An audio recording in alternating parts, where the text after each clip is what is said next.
ജീവിക്കുന്ന നമ്മുടെ നാട്ടിൽ ഭൂഗർഭ ജലം വരെ ഊറ്റി ജലചൂഷണം നടത്തുന്ന ഈ കോള കമ്പനി അടച്ചുപൂട്ടേണ്ട സമയം അതിക്രമിച്ചിരിക്കുന്നു. കുടിനീരിനു വേണ്ടിയുള്ള ഈ പോരാട്ടം ജീവൻ നിലനിർത്താനുള്ള പോരാട്ടമാണ്. രാഷ്ട്രപിതാവായ മഹാത്മാഗാന്ധി സത്യാഗ്രഹമെന്ന സമരമുറ ആദ്യമായി നടത്തിയതിന്റെ ശതാബ്ദി ആഘോഷിക്കുന്ന ഈ വേളയിൽ ഈ നാട്ടിലെ സാധാരണക്കാരായ ജനങ്ങൾക്ക് ഇങ്ങനെ ഒരു സത്യാഗ്രഹം നടത്തേണ്ടി വരുന്നത് രാജ്യത്തിന് തന്നെ അപമാനകരമാണെന്ന് ഞാൻ ഓർമ്മിപ്പിക്കുന്നു.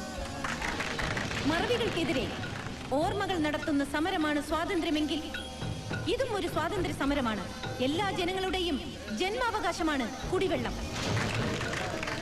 അത് നിഷേധിക്കാൻ ഒരു ബഹുരാഷ്ട്ര കുത്തകയ്ക്കും അവകാശമില്ലെന്ന് പറഞ്ഞുകൊണ്ട് ഈ അനിശ്ചിതകാല ഉപവാസം ഉദ്ഘാടനം ചെയ്തതായി ഞാൻ പ്രഖ്യാപിക്കുന്നു. അമ്മ എങ്ങനെ ഇരിക്കുന്നു? സുഖമായിരിക്കുന്നു. സുഖമല്ലേ മോളെ? ഓ, 4 മാസമായി പൈപ്പിൽ വെള്ളം വന്നിട്ട്. ഒക്കെ ശരിയാക്കാം. ഉച്ചഭക്ഷണം ഞങ്ങൾ അറേഞ്ച് ചെയ്തിട്ടുണ്ട്. വേണ്ട, ഇവിടെ അടുത്തൊരു വീട്ടിൽ പോണം എനിക്ക്. ഭക്ഷണം അവിടെ നിന്ന് കഴിക്കാം. ഏത് വീടിന്റെ കാര്യം പറഞ്ഞത്? അപ്പൻ മേനുവിന്റെ വീട്. ഓ, ഇവിടെ വരെ വന്ന സ്ഥിതിക്ക് ഒന്ന് കയറാതെ പോകുന്ന മോശല്ലേ? അവിടെ വൈകിയുണ്ടല്ലോ മിസ്സസ് അപ്പൻ മേനു. ഏയ്, ഗായത്രി കയറുന്നില്ലേ? ഇല്ല, എന്റെ ഹോസ്റ്റൽ മേറ്റ് ഒരു ദീപ, അവൾ ഇവിടെ ഒരു ഫേമിലാണ് വർക്ക് ചെയ്യുന്നത്. ഞാൻ അങ്ങോട്ട് പോവാ. അപ്പൊ ഇറങ്ങുമ്പോ വിളിക്കാം. ഓ ശരി.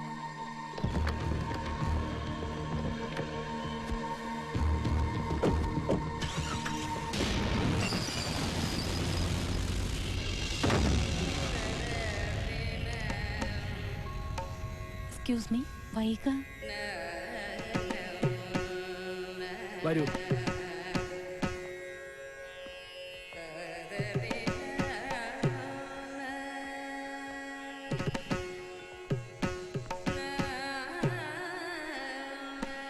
ഇത് വീടല്ല, കൊട്ടാരമാണ്.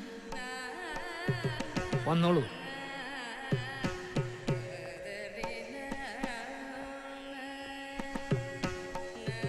ഇങ്ങോട്ട് വരൂ. അതാണ് വൈഗ.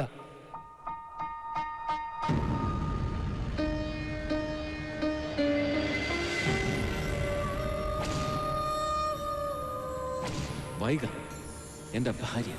അവൾ എന്താവശ്യപ്പെട്ടാലും ഞാൻ അനുസരിക്കും.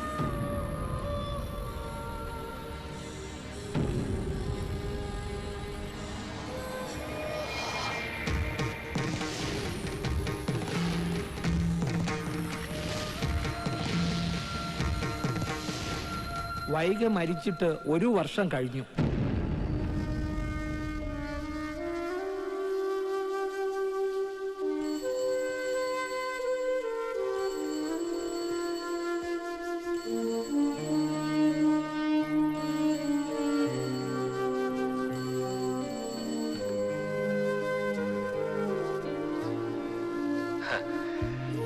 വൈഗ, ഒടുക്കം നീ പറഞ്ഞതുപോലെ തന്നെ സംഭവിച്ചു.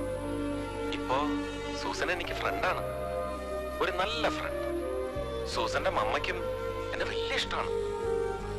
അമ്മയില്ലാതെ വളർന്ന കുട്ടിയായതുകൊണ്ടാവും സൂസന്റെ മമ്മയോട് എനിക്ക് ഇത്ര സ്നേഹം. ആ, നിന്റെ വിശേഷങ്ങളും അവർ തിരക്കിയിരുന്നു. നിന്നെ അവരിപ്പോ ഒരുപാട് ഇഷ്ടപ്പെടുന്നുണ്ടാവും. നീ എന്താ ഒന്നും മിണ്ടാത്തത്? പിണക്ക? ദുർഗാദാസൻ പിടിയിലായെങ്കിലും എന്റെ ജോലി തിരക്ക് തീരുന്നില്ല വൈക. അതുകൊണ്ടല്ലേ ഞാൻ നിന്നെ കാണാൻ വരാത്തത്. വന്നില്ലെങ്കിലും ഞാൻ നിന്റെ അടുത്ത് തന്നെ ഇല്ലേ? അടുത്ത്. അതെ, പശുക്കുട്ടിയുടെ വിശേഷങ്ങളൊന്നും പറഞ്ഞില്ല നീ.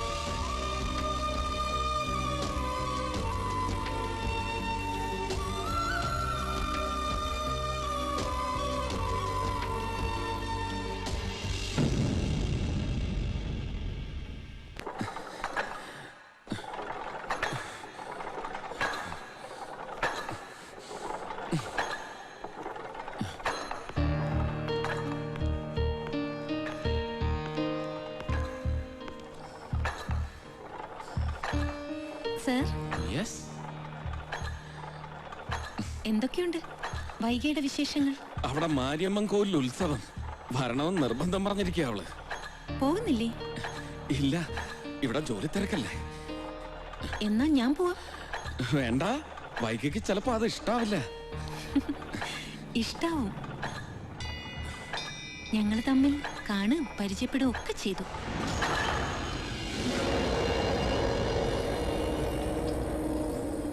ഞാൻ പോയിരുന്നു തറവാട്ടില്. വൈകിയെ കണ്ടു. സാറിന്റെ ഈ മനസ്സുണ്ടല്ലോ, മരിച്ചിട്ടും വൈക മരിച്ചിട്ടില്ല എന്ന് കരുതി സ്നേഹിക്കുന്ന ഈ മനസ്സ് ഏത് സ്ത്രീയുടെയും പ്രാർത്ഥനയാ. ഇതുപോലെ മനസ്സുള്ളൊരു പുരുഷൻ. അസൂയ തോന്നുക എനിക്ക് വൈകിയോട്. പുണ്യം ചെയ്തവർക്കേ ഇങ്ങനെ ഒരു ഭർത്താവിനെ കിട്ടൂ.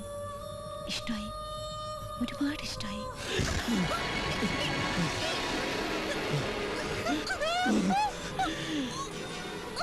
മരിച്ചിട്ടില്ല, മരിച്ചിട്ടില്ല വൈക, മരിക്കില്ല.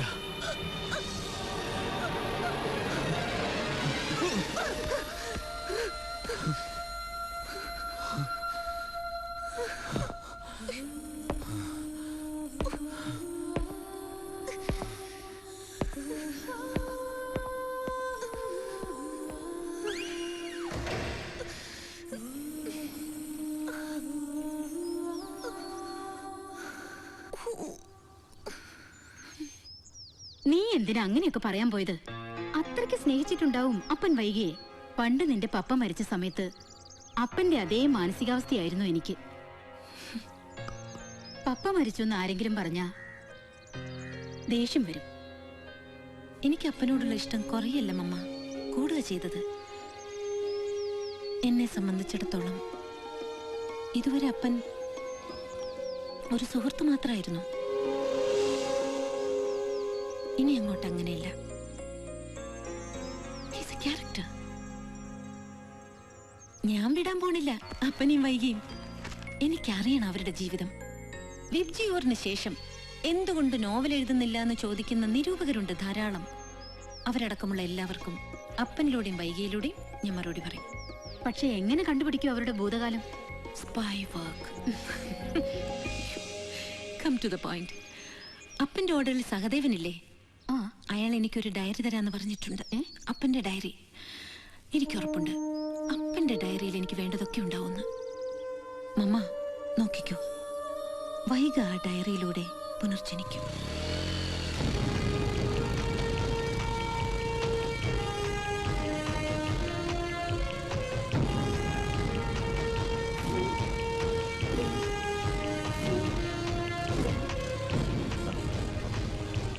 Good morning. മോർണിംഗ്.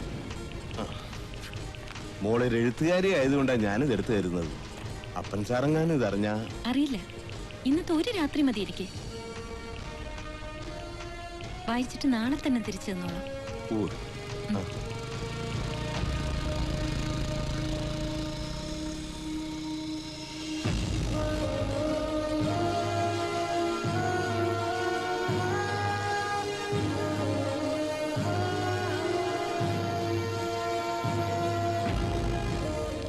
സമർപ്പണം. ഗ്രേറ്റ് വിശ്വനാഥ മേനോൻ, എൻ്റെ അച്ഛൻ.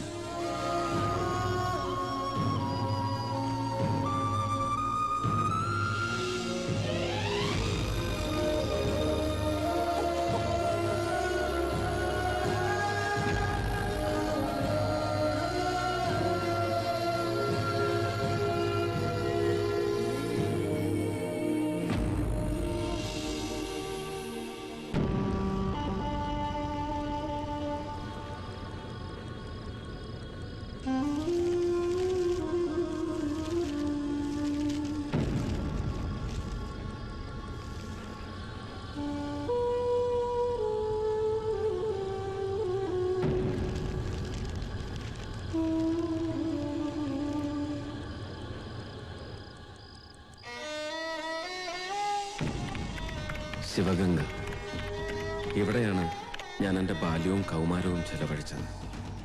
അമ്മയില്ലാത്ത കുട്ടിക്ക് ഉഗ്രരൂപിയായ അച്ഛൻ്റെ ശാസനകളായിരുന്നു എന്നും തോഴൻ. ബ്രിട്ടീഷ് ചിട്ടകളുടെ കടുത്ത ആരാധകനായ അച്ഛൻ്റെ ശിക്ഷണത്തിൽ വളർന്ന എനിക്ക് ആ കാലം സമ്മാനിച്ചത് ഏകാന്തതയും സങ്കടങ്ങളുമായിരുന്നു.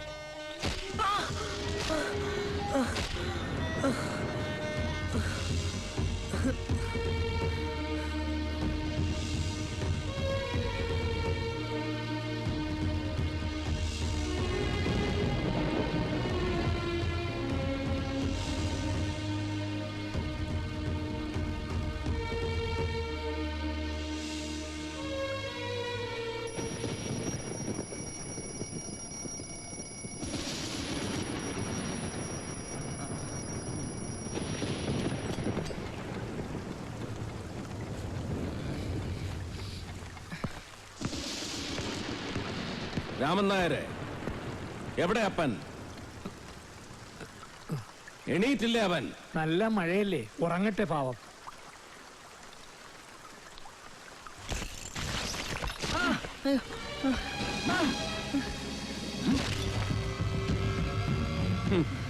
മഴയല്ല, പ്രളയം തന്നെ വന്നാലും ഉണരണം 4 മണിക്ക്. തെറ്റിക്കാനുള്ളതല്ല, പാലിക്കാനുള്ളതാണ് ദിനചര്യ.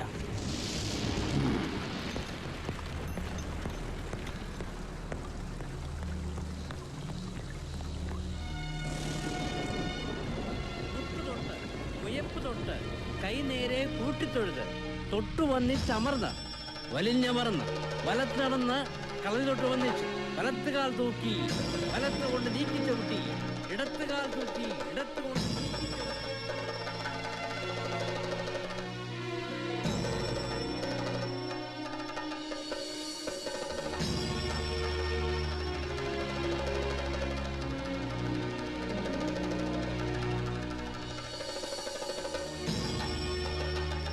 ചുവടുകൾ മിക്കവാറും ഉറച്ചു കഴിഞ്ഞു. ഇനി മേപ്പേറ്റാവാന്നാ വിചാരിക്കണേ. വടകരയെന്ന് ഗുരുക്കളെ ഇവിടെ വരുത്തി ഭക്ഷണവും താമസവും ഏർപ്പാട് ചെയ്ത് അപ്പനെ ഞാൻ കളരി പഠിപ്പിക്കുന്നത് മിക്കവാറും ഉറച്ച അഭ്യാസിയാക്കാനല്ല, പൂർണ്ണം സമ്പൂർണം. അതാണ് ഞാൻ കേൾക്കാൻ ഇഷ്ടപ്പെടുന്ന വാക്ക്. ചുവടുകൾ മുഴുവനും ഉറച്ചു കഴിഞ്ഞു എന്ന് ബോധ്യം വന്നിട്ട് മതി മെയ്പ്പയറ്റ്.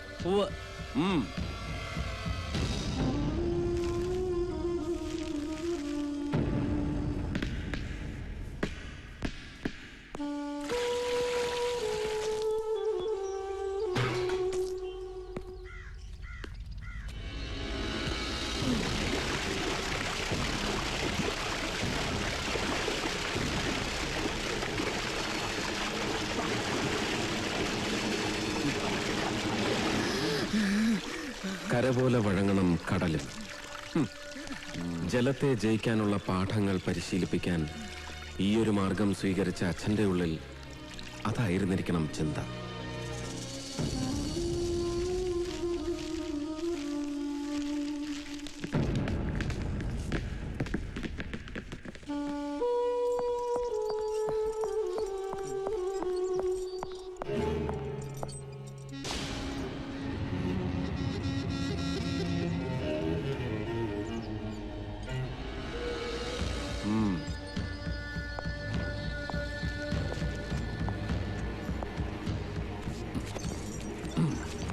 ഓരോ തിരുത്തും ഓരോ പീഡനങ്ങൾ.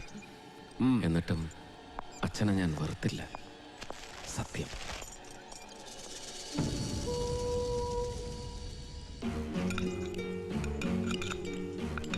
കഴിക്കുമ്പോൾ ശബ്ദമുണ്ടാക്കരുത്. തീന്മേശയിൽ പാലിക്കേണ്ട മര്യാദകളിൽ ഏറ്റവും പ്രധാനം അതാണെന്ന് അച്ഛൻ എന്നെ പഠിപ്പിച്ചത് ഇങ്ങനെയായിരുന്നു.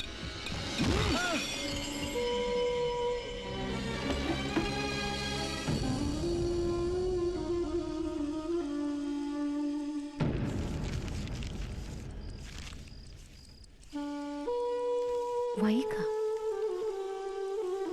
വൈക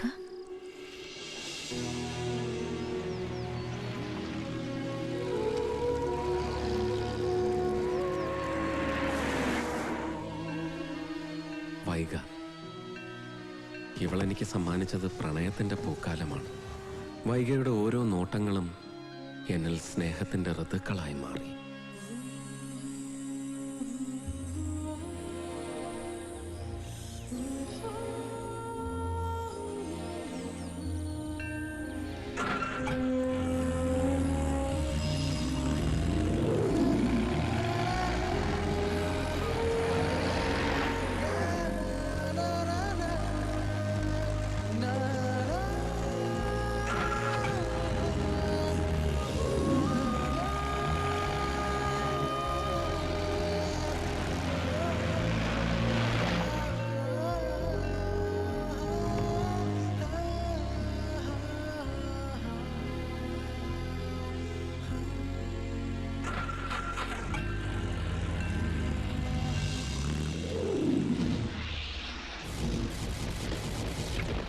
അൺബിലീവബിൾ എന്ന് പറയേണ്ടത് സത്യത്തിൽ അപ്പന്റെ ഈ പെർഫോമൻസിനെ കുറിച്ചാണ്. മേനോൻ, നാളെ നിങ്ങൾ അറിയപ്പെടാൻ പോകുന്നത് അപ്പൻ മേനോന്റെ അച്ഛൻ എന്ന നിലയിലാവും. I am sure.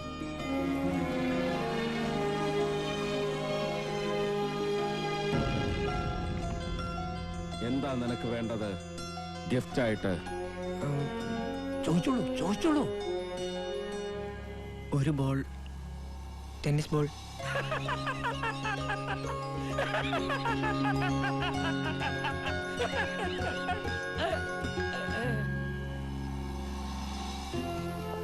ടെന്നീസ് കളിക്കാത്ത നിനക്കെന്തിനാണ് ടെന്നീസ് ബോൾ എന്നൊരിക്കലും അച്ഛൻ ചോദിച്ചിട്ടില്ല. പിൽക്കാലത്ത് ആരെങ്കിലും ആ ചോദ്യം ചോദിക്കുമെന്ന പ്രതീക്ഷയിൽ മറുപടി ഞാൻ ടെന്നീസ് ബോളുകൾക്കൊപ്പം സൂക്ഷിച്ചു വെച്ചു.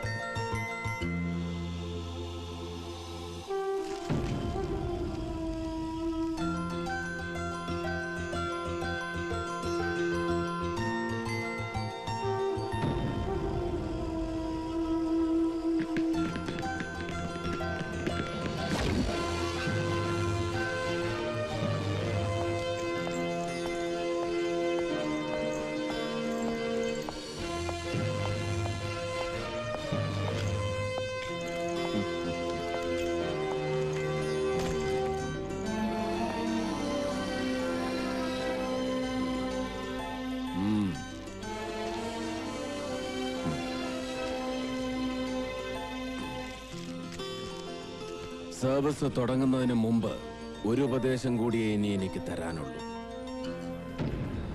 ശക്തനോടെന്നും സൗഹൃദം, സമനോട് ബന്ധുത്വം, ദുർബലന് മേൽ അധീശത്വം. ഈ ലോകത്ത് ഇന്ന് വരെ നടന്നത് ഇതാണ്. ഇപ്പോൾ നടന്നുകൊണ്ടിരിക്കുന്നതും നാളെ നടക്കാനിരിക്കുന്നതും ഇത് തന്നെ. മനസ്സിലാവുന്നുണ്ടോ തനിക്ക് ഞാൻ പറയുന്നതിന്റെ അർത്ഥം? ഉവ്വ്. പക്ഷേ ഒരു സംശയം. രോഗം വന്നാൽ ചികിത്സിക്കേണ്ടത് രോഗത്തെയാണോ രോഗകാരണത്തെ?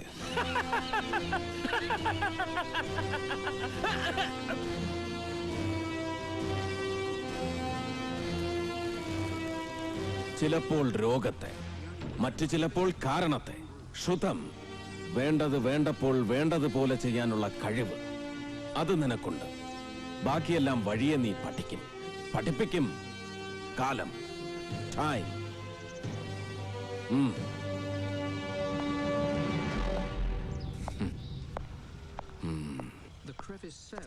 താൻ അവിടെ നിന്നേ.